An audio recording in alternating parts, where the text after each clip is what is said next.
The new Xiaomi Mi 10i comes at a starting price of just 20,999 rupees, but still offers a 108 megapixel primary rear camera and 5G connectivity, which are the hallmarks of the Mi 10 family. Now, Xiaomi clearly wants to put its mark on the sub 25,000 rupee market, but it's going to have to take on some heavy hitters, including the OnePlus Nord, the Samsung Galaxy M51 and the Vivo V20.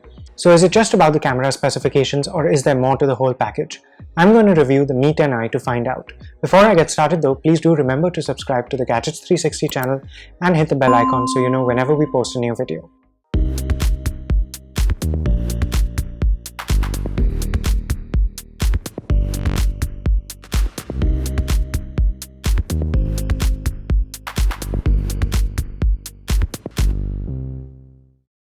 Xiaomi has managed to undercut OnePlus here in terms of specifications, but it's surprising that there's no option with 256GB of storage, especially considering the fact that you'll lose the microSD card slot if you need to use a second SIM.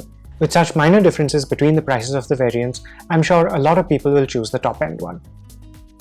This color variant of the Mi 10i is called Pacific Sunrise, and it does look somewhat like a beach or horizon landscape. I found that it isn't too susceptible to fingerprints or smudges, but that might not hold true for the other color options. One of the most interesting little touches is the inclusion of a 3.5mm audio socket for wired headsets, a feature that nearly all manufacturers these days seem to think is dispensable for premium phones. Another rare feature is the tiny notification LED next to the earpiece that lights up when the phone is charging and you have a call or message alerts. There's Gorilla Glass 5 on the front, rear and camera module.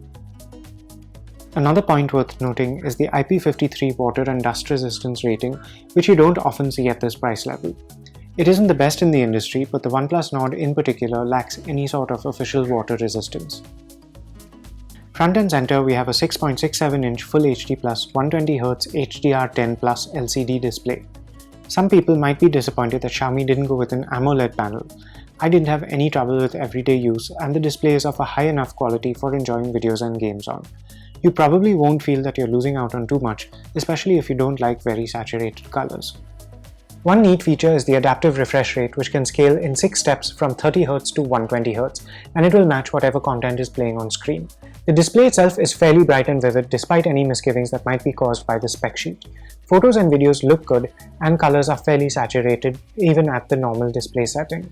Sound is a little tinny and muffled, but that's made up for partially by the fact that you get stereo speakers. The fingerprint sensor is on the power button, and I found it to be pretty narrow. The size of this phone makes it very awkward to use if you're left-handed. Face recognition was quick, but the setup UI warns users that it's less secure than using a pin or pattern, and that a photo of you could potentially be used to unlock the phone. The Mi 10i comes with Android 10 and Xiaomi's heavily customized MIUI 12 interface. The initial setup process is fairly straightforward, and you can adjust all preferences later no matter what you choose. Xiaomi does go heavy on the bloatware and promotional content, despite promising a clean MIUI 12 experience with Google Apps. If that bothers you, please check out our in-depth video that shows you how to remove ads from MIUI 12. I also counted multiple Xiaomi and third-party apps preloaded on the phone, though thankfully many of these can be uninstalled. This is as good a time as any for another subtle plug. We've made a detailed video showing you how to get rid of bloatware from your MIUI 12 devices, so be sure to check that out if these preloaded apps bother you. MIUI 12 has plenty of neat features and customization options. You can choose whether or not to have an app drawer, which has tabs for different app categories. The search bar is at the bottom within thumb's reach, which is convenient. There's more to discover in MIUI 12, such as battery saver modes, shortcuts and gestures, a secure second space for private data, and much more. We have another video on MIUI 12's best hidden features, which you should watch to make the most of your brand new smartphone. Now let's talk about performance. The Mi 10i has the Qualcomm Snapdragon 750G, which is a relatively modern SoC, and the only other phone in India that uses it so far is the Moto G5G. Usage is extremely smooth, and you shouldn't have any trouble at all in day-to-day use. As for gaming, I got through a few rounds of Call of Duty Mobile, and while the Mi 10i did get a bit warm, it wasn't too much to handle. The game ran smoothly at the high quality and frame rate settings. Metal Madness was also quite enjoyable and ran well. The 4820 mAh battery might not seem like much by today's standards, but battery life didn't prove to be a problem. The Mi 10i ran for a day and a half with ordinary use. Our HD video loop test ran for a very respectable 18 hours 22 minutes. Charging is also very quick thanks to the 33-watt charger supplied in the box. Xiaomi claims a 100% charge in under an hour, which proved to be roughly accurate. The 108 megapixel primary rear camera is of course the star of the show with its Samsung ISOCELL HM2 sensor and f1.75 aperture. On the other hand, it's quite disappointing that the other three cameras are so pedestrian, as you can see on screen now. These seem to have been shoehorned in only because quad camera is such a selling point these days.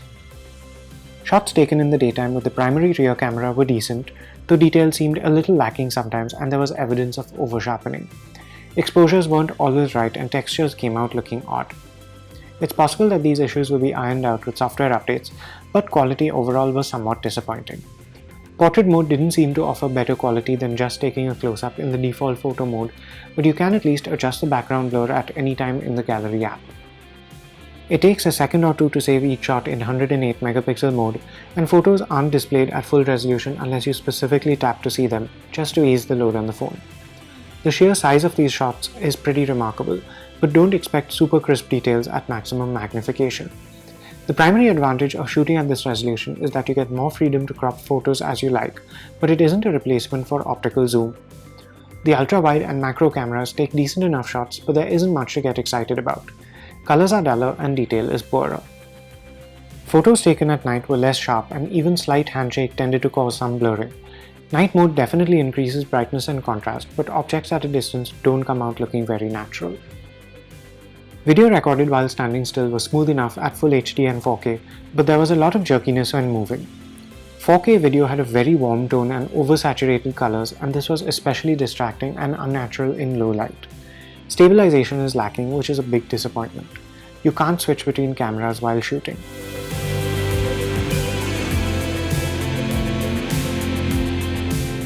For selfies, there's a 16 megapixel f2.45 camera and results are fairly good.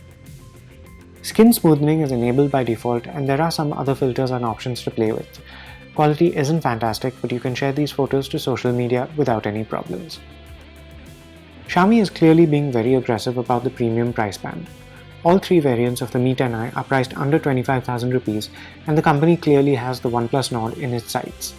On paper, the specifications are highly competitive, and when you start using the Mi 10i, you'll notice lots of convenient features and design touches. There's more than enough power for entertainment and gaming, plus battery life is great.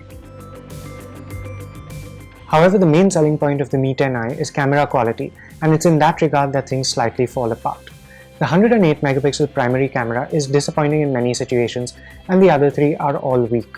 I do hope that software updates can take care of some of these issues. The Mi 10i is a great phone to show off and you do get a lot of value for money. If you aren't too concerned about photo quality, this could be a great option for you. However, in the high-end space, it is camera quality that does differentiate between most models, so that is something to keep in mind. Thanks for watching. That was my review of the new Xiaomi Mi 10i. For all things tech, do visit us at gadgets360.com.